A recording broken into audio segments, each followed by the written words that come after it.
Hey, it's Jack with New River Farm Sawmill. Something we're going to talk about today, real briefly, is when I'm at the lumber yard or when I'm at New River Farm Sawmill or any other place like that, why are things sold as 4/4? What is 5/4? What is 8/4? And why isn't it as simple as why don't you just call it 1 inch or 2 inches?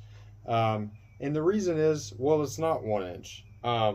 So hardwood lumber generally has a higher shrinkage rate than softwood lumber, which is what you buy at the store as 2x4, for example, which is rough cut at 2 inches by 4 inches, and then it's planed on four sides and gives you 1.5 inches by 3.5.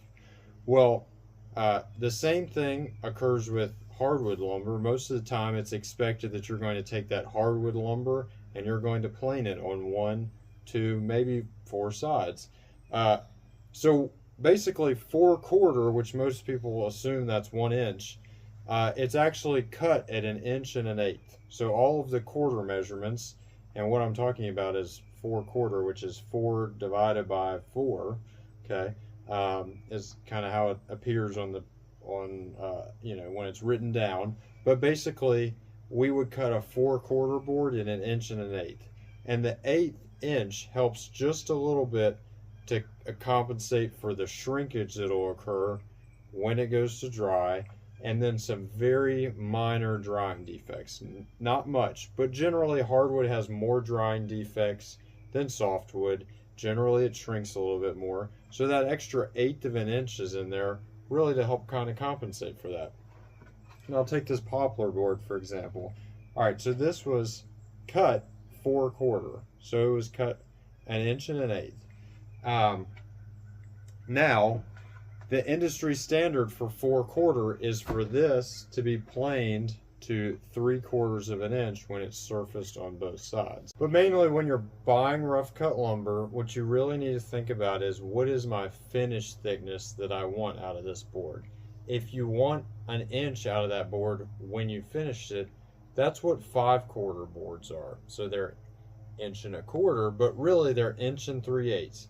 That allows for a little bit of shrinkage, and then it gives you room to plane both sides.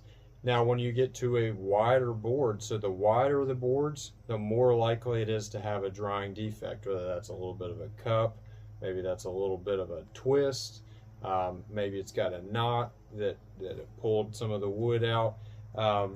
Basically, when you start talking about wider boards, you generally need to machine more off to achieve a smooth surface, especially if you're doing it on two sides. So this is where the quality of the cut, the accuracy of the cut is really important. That's something that we really strive to achieve here, especially on things that we know are going to be dried and finished, like hardwoods generally are. Hey, so hopefully this video was helpful and you choosing your wood for your next project. As always, if you need some help, come visit us at New River Farm Sawmill. Thanks for watching.